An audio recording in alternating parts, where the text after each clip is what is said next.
Thank you very much, Marco, and thanks to Fotomuseum for inviting me. Actually, we were planning this meeting here for quite a bit of time. I will just specify a few things. I'm at the Winchester School of Art. I'm part of the Archaeology of Media and Technology research group. And yes, as you mentioned, we are celebrating 25 years of publishing with Neural Magazine. This is the first issue, 1993. This is almost the last one, 25 years later. I'll talk more about the experiments that we are doing with Neural, especially lately. And this is post-digital print. The book has been translated in a few different languages as a French edition, actually, published by B24 in the second edition. And anyway, the English one is freely downloadable from the web domain postdigitalprint.org. Okay, what I would like to talk about today is especially in the context, in the context of the Fotomuseum, so in a more visual and especially digital context, about the relationship that we have with publishing in terms of time and space. And I would like to start with a specific trajectory that I've researched going back in time about the change of the physical space of publishing over the years, starting obviously with the 20th century.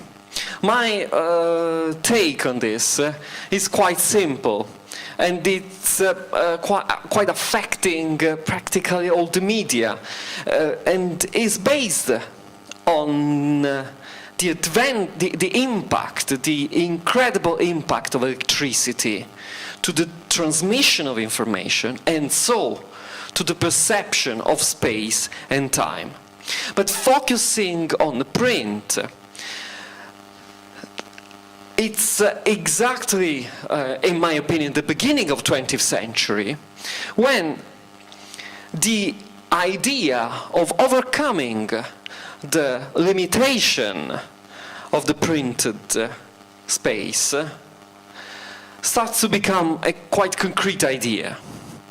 Overcoming means having something that is not limited anymore to how many pages can be binded through a perfect binding, how much content can be stored in a physical medium.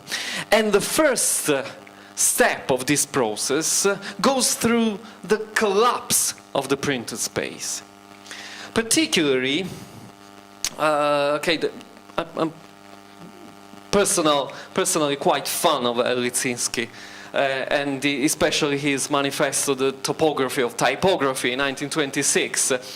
And this is probably one of his most famous sentences about printing. The printed surface, the infinity of books, must be transcended. I mean, now we connect it with the digital in a way, because it resonates what the digital has done in the last few decades. Actually, it is what Lisinski was thinking about.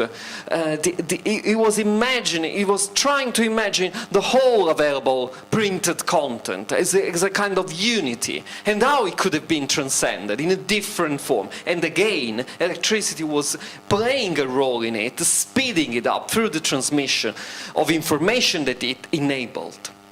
Particularly, there's this quite weird but funny at the same time invention that I found on one of those do-it-yourself magazines in US. There's plenty of them. Popular Science was one, but there's quite a few of them which were published, some of them until the 80s. But there was especially this fire in trying to invent, to patent some new invention, or to discover what now we would call the next big thing in this do-it-yourself movement in the United States. This is an invention that a retired admiral, Bradley Fiske, patented at some point, already 1922, and he called it pocket reading machine.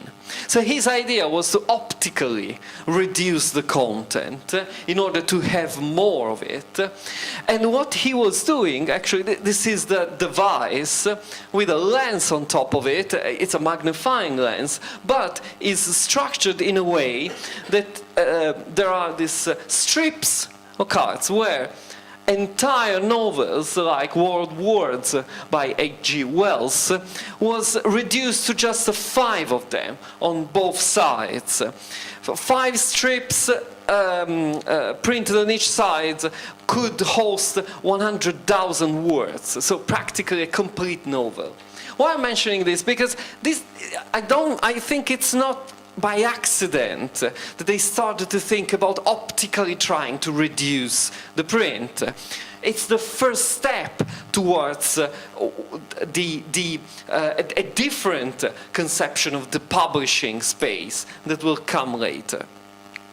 And on the other side, we have, I think, to take into account that with electricity, there's an explosion of content space. The explosion of content space, it's not just what we have experienced and obviously are experiencing today with the digital and with the easiness of publishing content. And when I talk about publishing, I mean publishing comes directly from Latin, and technically just means to make something public, so to share it with possibly anybody else. The explosion of content space induced by electricity is enabled in an explosion of publications and in the transmission of publications from in different spaces. So transcending the space, as Fiske was trying to do, could also mean not knowing in advance the size of a publication. And if we think for a moment about it, not knowing in advance the size of a publication is exactly what we have now with digital content.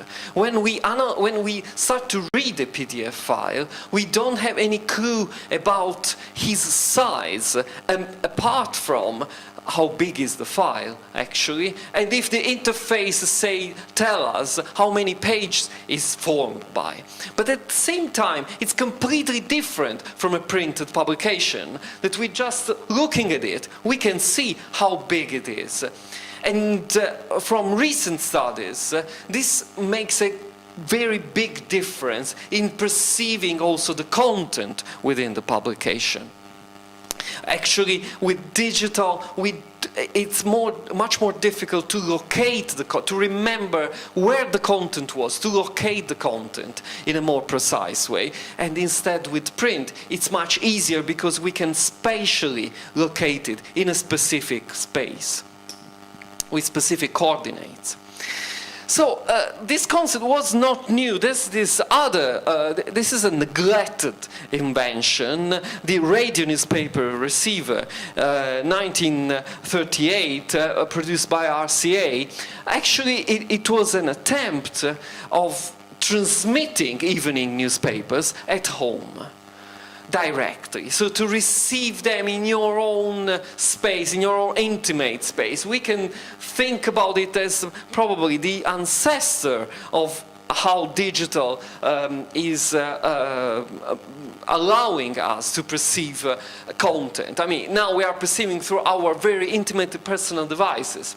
But this device, for me, is also the first that embodies the concept of not knowing in advance how big the content will be, how big the space of publishing will be. Because when it starts printing it, the technology was very similar to the fax, to what we have known as fax in the 80s, and after that, we don't know how long strip of paper will be, and so how big the content will be.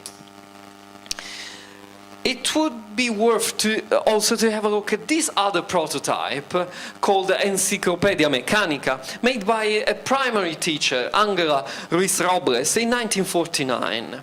This has been nicknamed as the first e-book conceptually. She was concerned about the weight of books that young kids were carrying to school, and then what she conceived was this box in plastic with the content that was printed over rolls, so they could scroll actually in both sides. It was not only like that on different topics, it was made by a few other let's say, mechanical pages, including some that allowed, through these holes, tests. So she could have, the student, could have experienced tests and then deliver it to her in order to check the results. I mean, we can consider that in this case the scroll, which was completely forgotten at this point in history of publishing, make a kind of return. But it's again because the collapse of printed space, trying to allow to have more, makes its return. And let's have a look, when we talk about collapsing of printed space, let's have a look at the science fiction vision, because science fiction has tried to formulate different concepts about publishing, transcending what we knew as publishing as well. The most vivid and advanced imaginary about the infinite book has been historically carried mainly by science fiction writers. And when I talk about the infinite book, I claim what comes after the collapse of space. Because when the space is optically collapsed, as we have seen in these prototypes, the next step is to overcome the limits of publication, is to think about the infinite book, a book that doesn't have a specific limit in terms of space, which is, it's the precondition to the digital. The first example I found is more or less contemporary to the mechanical book in 1959. This is from 1958. The writer is Richard Shawer. In his story, I Remember Lemuria, he mentions a pocket reading machine. So a reading machine that could be hosted in a pocket. And it will not be noticed with suspicion. So it's very small, and there's this crew of people who is using it for their conspiracy plans in order to take over an evil government, of course. But again, it's the first mention of a reading machine that it's extremely small. A significant shift in the concept of an infinite space of publishing is, of course, in the way of managing the content spaces, so in the advent of the screen. I would like to mention one specific characteristic here, which I have analyzed in this next book, which I will mention in a while as well. The screen is a huge shift in perception. But more than the TV screen, which we will see in this science fiction kind of predictions, which is a continuous flow from usually one specific source, and all we can do is just to switch among sources. I mean, the traditional TV screen is in the personal screens that we carry. And the shift in perception is specifically about the space, and consequently about time. Why is about space? In my humble opinion, it's because the paradoxical configuration that we experience is to have potentially, and even not potentially, but realistically, infinite content in a very small space, which is bidimensional. I mean, on our screens, the smartphones ones as well as the tablets as well as the computers, we have relatively small space, which is bidimensional, and we experience on them an infinite amount of content, and we know there's way more that we could experience. The problem with our own perception is that all the content is experienced through this small window. So we have a struggle in order to locate it in space. It's completely different from having a book on a shelf like we have in the exhibition in the room next to this one, actually. There we can have coordinates and we can locate it. On the screen we miss that. When our content leaves room to another content, is gone somewhere, and we barely have coordinates for it. The more remote it is, so if it's a web page or a link or something like that, it makes it even worse, because we actually have only to imagine where it could be, and especially to remember the possible coordinates to access it again. I don't know about your experience, but mine is that to have lost quite a few things just because I wasn't quick enough to make a reference to the coordinates to retrieve them. But spatially, I mean, our biological references are quite tricked by the screen in these terms. That this infinity of content is just floating through the screen, and that's why it's perceived as highly temporary and ephemeral at the same time. But let's go back to the science fiction perspective. So this is from Isaac Asimov's short story, The Fun They Had. It's two kids that retrieve in the future a physical book. It's a story from 1951. And they say, our television screen must have had 1 million books on it, and it's good for plenty more. So there's already this concept of having an infinite amount of it, and how from the future backwards, the perspective is to have a waste of resources when they think about this physical book. The next one is it's actually a syndicated comic a few years later, 1959, from the Indie Valley Record, and it's the idea of a television newspaper. It's quite funny because there's this television which has been squeezed somehow, and it's taller than, it's almost turned sideways in order to host a newspaper page. And it's also nice that in the description, someday you may be able to receive the front page of your morning newspaper this way, fully printed and shown on the screen of a television set. This was a series of ideas of possible inventions.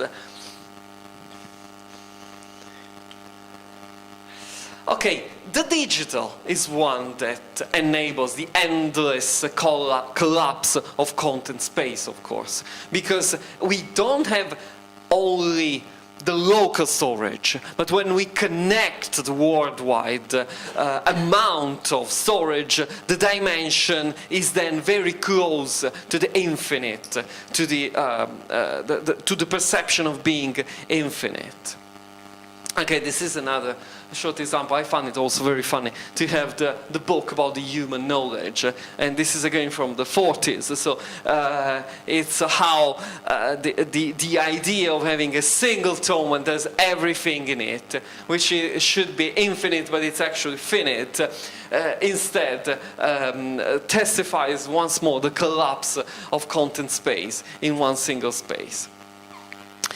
Okay, the next prototype is a quite famous Alan Kay dinner book in 1968. This was meant to be educational.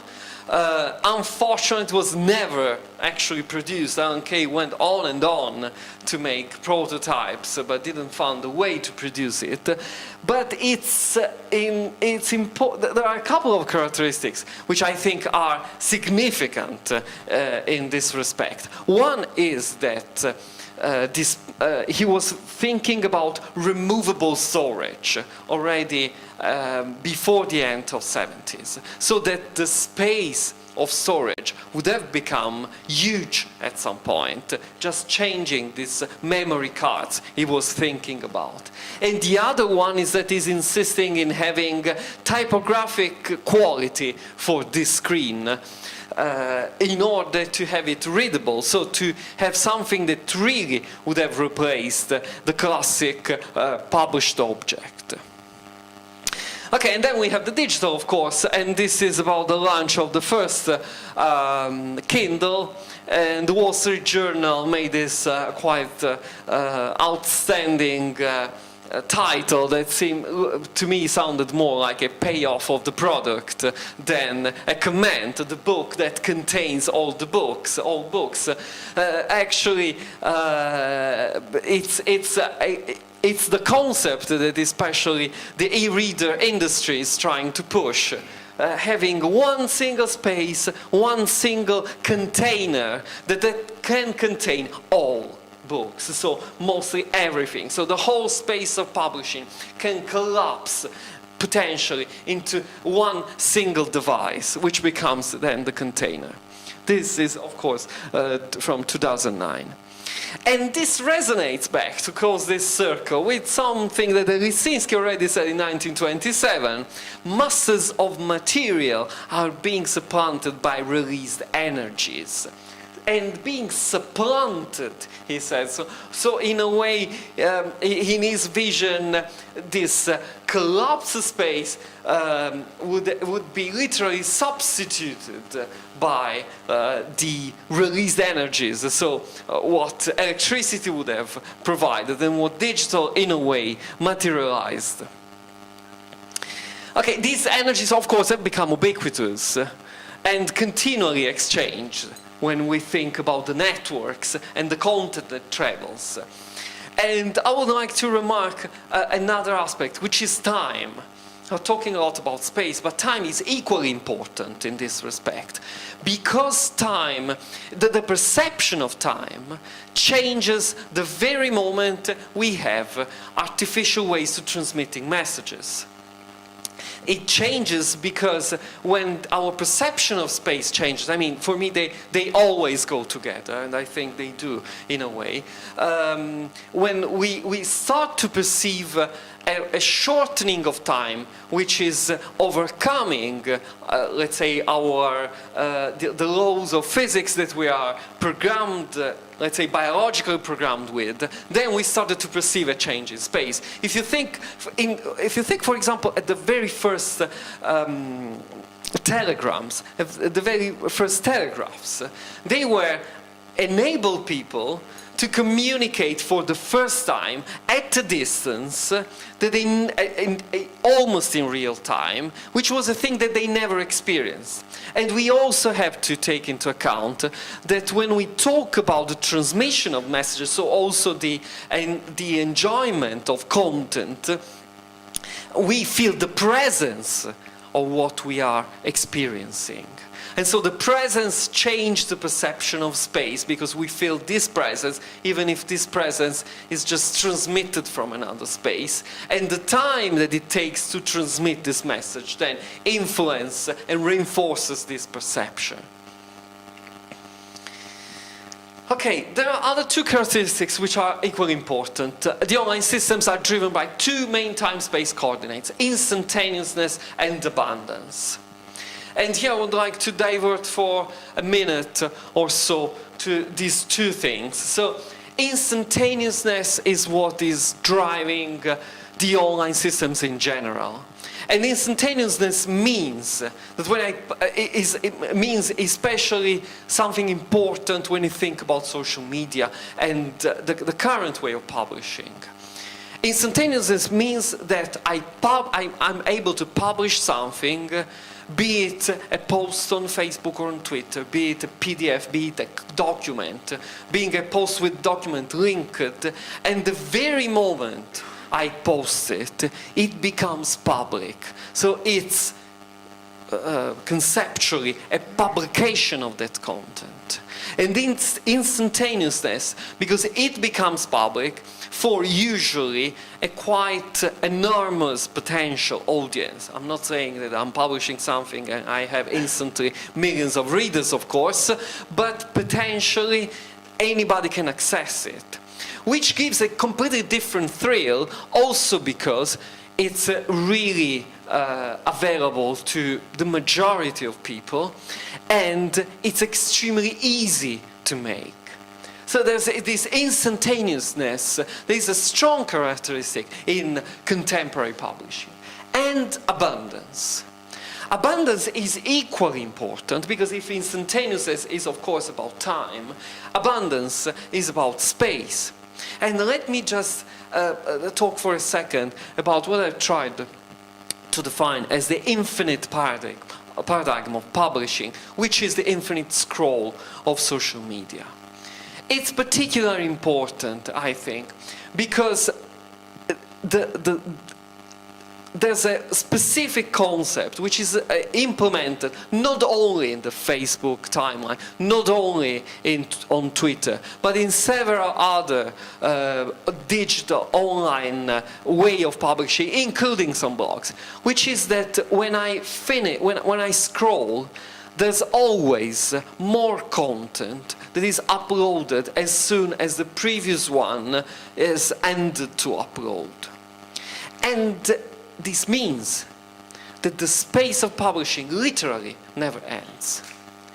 This has a very specific perceptual consequence on us. Because the scrolling, probably you have heard about it, but the scrolling enables, I mean, we scroll and we stop when we found something interesting. We start reading, or we start watching something, and then we start scrolling again, looking for another interesting thing, which is a specific mechanism, which is really tricking our brain. It's called the variable ratio reward. And actually our brain thinks that our brain knows that there will be another reward, which is another interesting thing, sooner or later, but it doesn't know when. So it drives us to keep scrolling to find another one. That's why sometimes we start looking at things on social media, and after 2 hours we are still there and think, what the hell? I had no feeling that time was so quick. Actually, there are experiments. It's exactly the same mechanism of the slot machine. It creates literally addiction, because you don't know when the reward will happen, and so you keep doing it until the new one will happen, and then you are triggered to find another one. Just to give you an idea, there are experiments on awful experiments made on animals like cows. They are fed randomly, and they are fed and they are rewarded actually when they produce milk. So they are fed randomly after that. And they start to produce a lot of milk, struggling their own systems, because they are looking for the next food, which they don't know when will come, but they know that will come after they will start to produce milk. Of course, they have studied for a while, not really implemented. Okay, I will then, sticking with this relationship, especially in the digital, I would like to mention a few examples, a few purely digital, and then a few examples, a few experiments that we have done with the Neuron magazine involving artist interventions in the magazine, which are in between print and digital. So I was very luckily and proudly invited to curate the Jeu de Paume Espace Virtuel, the virtual space of Jeu de Paume, from 2013 to 2015, actually, for 1.5 years. And we made this completely virtual digital exhibition, which was also coupled by physical events in the museum. It was great experience, I have to say. And we had also the chance to commission some works. So let me show you a couple ones which I'm particularly keen to talk about. This is called La Carte ou le Territoire from Stéphanie Villaffieux. Actually, it starts with this story, which is that the quite renowned and famous French writer Michel Houellebecq was called to have plagiarized some content from Wikipedia. In his book, La Carte et le Territoire, there was somebody who got the PDF of the text, analyzed it, and found that there were some chunks from Wikipedia which were literally copied and pasted in the book without any kind of attribution by Houellebecq. He was called Exposed. This is an article from The Independent. Actually, he had to admit it because it was absolutely evident. He had no way to say, no, I didn't. But even in the second edition of the book, he didn't attribute the single pieces, but he just wrote a note saying, thanks for the collaboration with Wikipedia, and so on. So quite sad story in some respect. The guy who exposed it actually started to distribute the PDF of the book as a proof of what happened, and he was threatened by Houellebecq's lawyers and the publisher's lawyers to immediately stop violating the copyright of the book, which is, I mean, in some way also a bit paradoxical, because they were already violating, let's say, it in the first instance. Anyway, Stéphanie Villaffieux made something which I found very nice.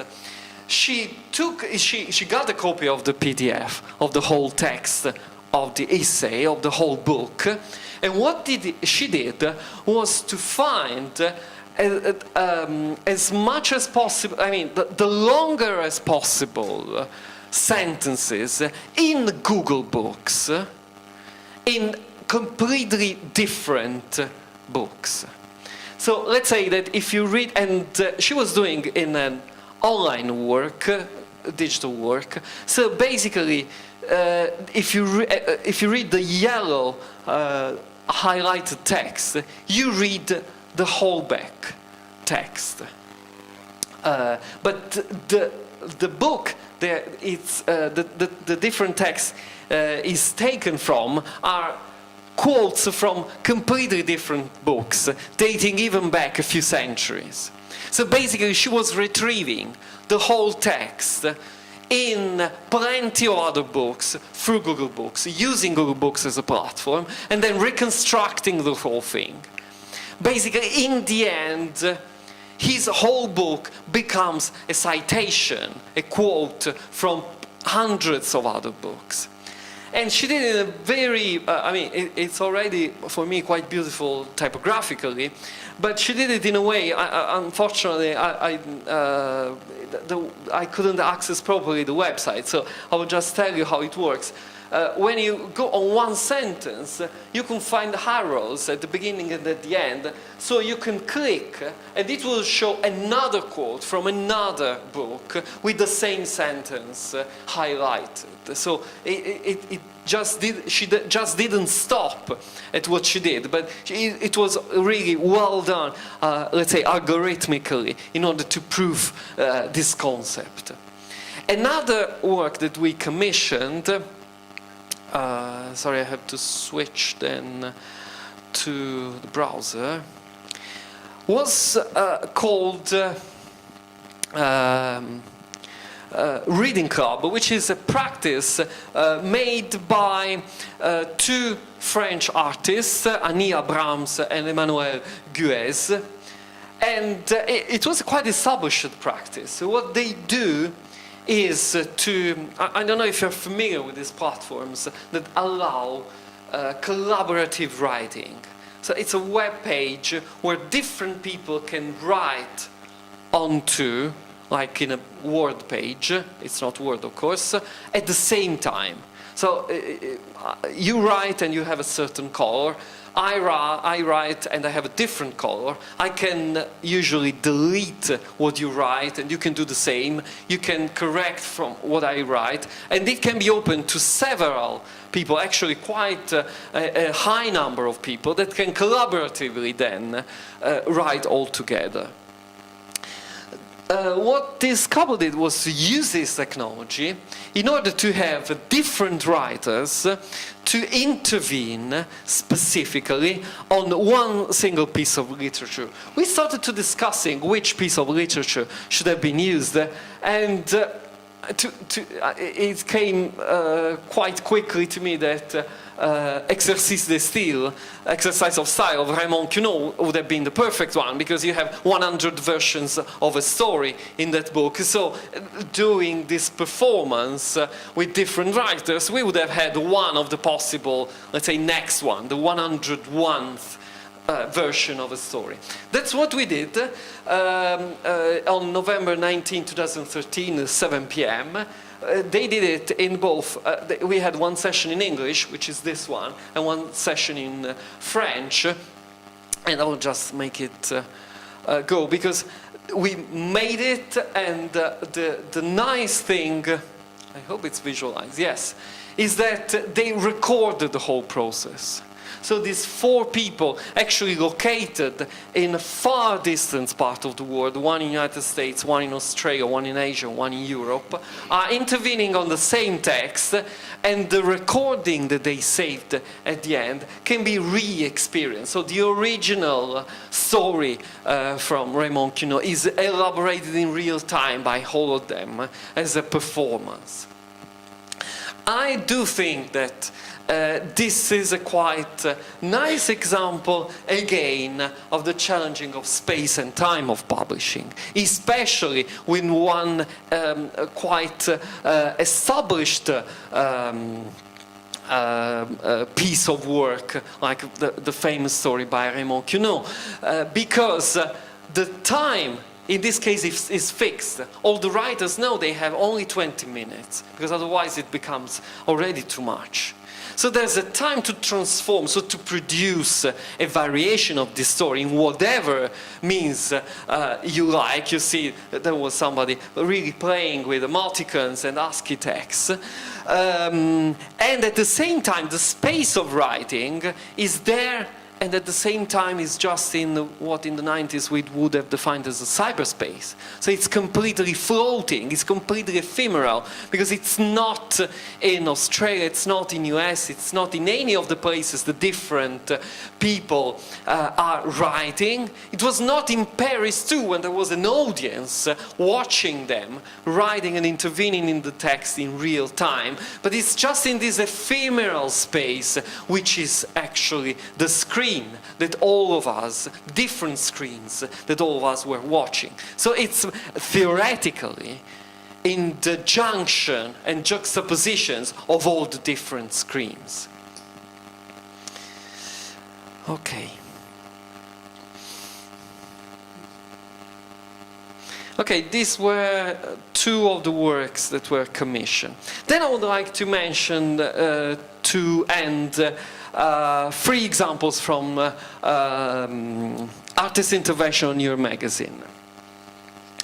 The first one, well, we did quite a few. I have to say the first one, not being even completely aware of what we were doing. But this is a quite established one. In 2008, we contacted this couple of artists, 2 American artists, whose acronym was SWAMP, and they did this work called Notepad, which is particularly significant for us.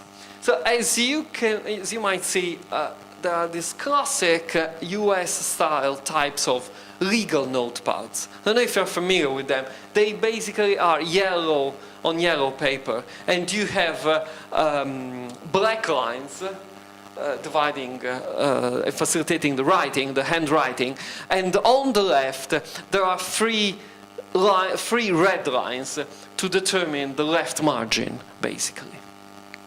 But as you can see, he's using a magnifying glass. And as you can see, there's something there which the lines are not continuous lines. So what they did, they actually used the microprint technology in order to print text instead of the lines. So if you look at them just with your bare eye, you would just see lines. But if you look very closer with magnifying glass, you would read names, a lot of names. Which names are there? They are the names of the civilian casualties that the American troops killed during the Iraqi war, and which were always negated by the George W. Bush administration. They said we have made no civilian casualties in Iraq, and there were instead documents that proved how many they did. So they produced actually these notepads with these names hidden with microprinting in the lines, and then they shipped the notepads to the White House. And they found a way to have these notepads entering the White House and the Senate as well. So in a way, the truth which was negated by these authorities, thanks to this specific technology, was able to enter exactly the place that was negating them. What we did was to ask them to give us 500 single sheets. And they provided them to us together with envelopes already addressed to the White House. We then produced instructions, 500 because we have around 500 subscribers as Neural, and we were asking subscribers to just write something on the sheet, folding it and then shipping it to the White House in order to transform the action that they did singularly in a collective action, so extending it through the possibilities that actually a magazine gives.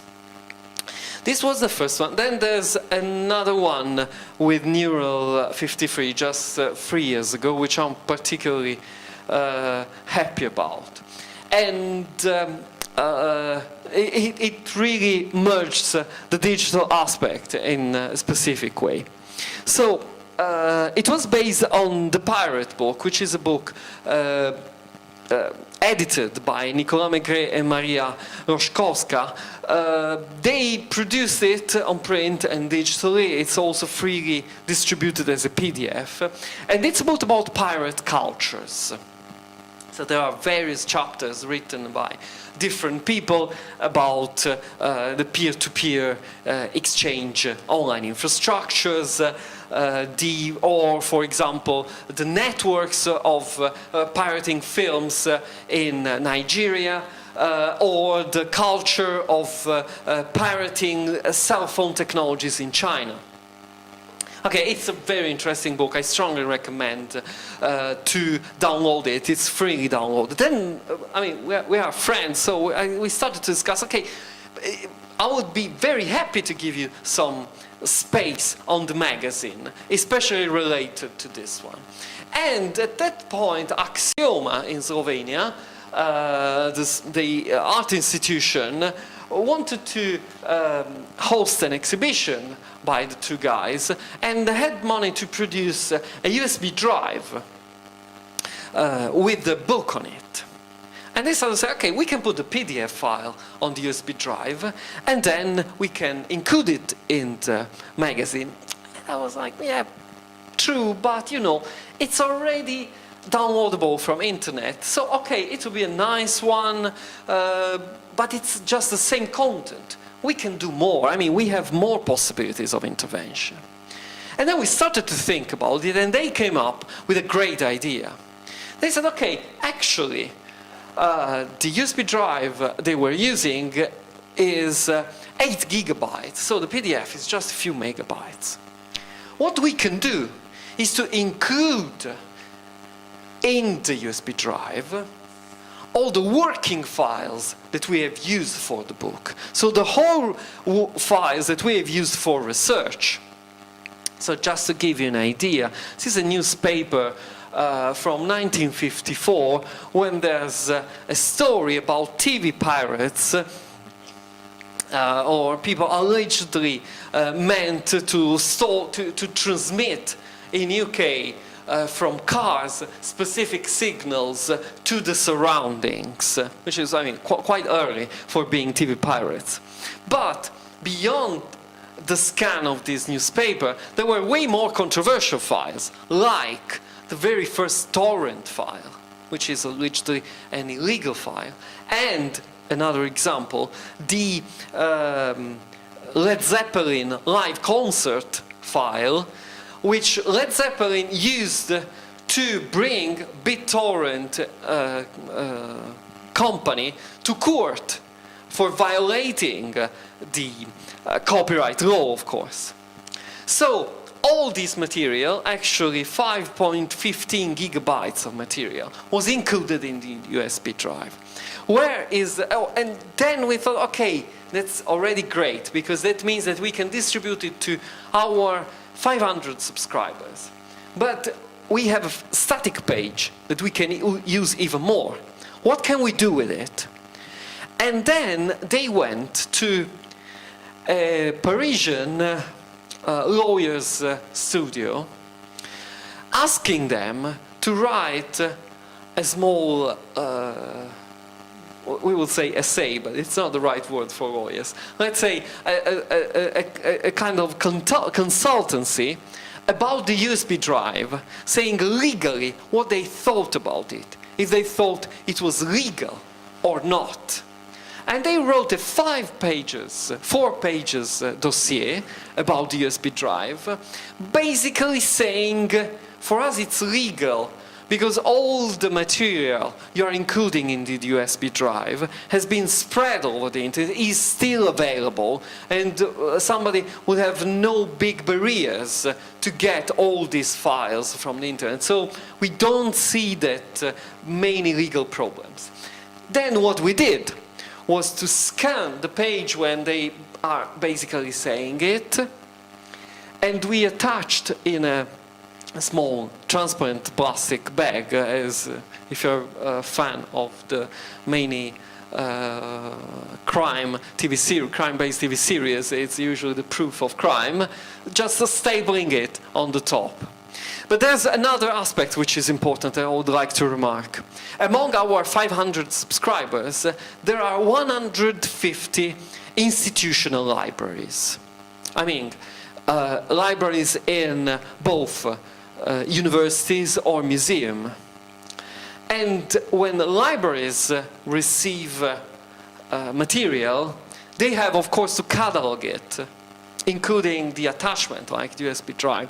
So I love the idea that what we were doing was not only to channel the work, but also to have allegedly illegal files on that USB stick preserved and cared by institutional libraries as well, using libraries as a distribution and preservation infrastructure for artworks. And that's what has been resonating quite a few times with the interventions in the Neuro magazine. The last example I would like to mention is a work made by the Slovenian artist Martin Britzeri-Barga called Cyanometer. This is quite recent, 2018. He made this installation on your left, which is a quite shiny totem, as you can see, and it has a camera on the top and various sensors. He produced with a few sponsors and placed them in a few cities. Ljubljana is one of them. This one was in Wrocław in Poland. What these machines does is to record air quality and various other parameters, but the camera on the top is taking pictures of the sky. And he's referring to a work that the scientist Horace Benedict de Saussure did it in 1781, when he started to analyze the blueness of the sky in order to prove his theories about the rarefaction of air in the mountains. So he produced something that Martin has redone in a way, which is a card with a hole in the center, and a selection of the possible shades of blue of the sky. So the hole is of course meant to watch at the sky and compare it with which kind of shade is having at some specific moment.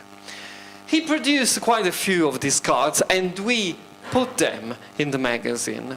Why? Because again, his work, which was established in a few cities, could have expanded in terms of audience, because people could have used these cards in order to watch the sky, check the blueness, and then send the data to his infrastructure. Means to say, and this is very important, that these totems are not just recording everything and that's it. They are all recording and transmitting this information to central databases, which are open and available to the scientific community. So, and of course, everything is meant to have more data in order to analyze the climate change. So in this way, we were channeling the work, triggering people to contribute to the whole work in infrastructure. Okay, that's basically it. Thank you very much.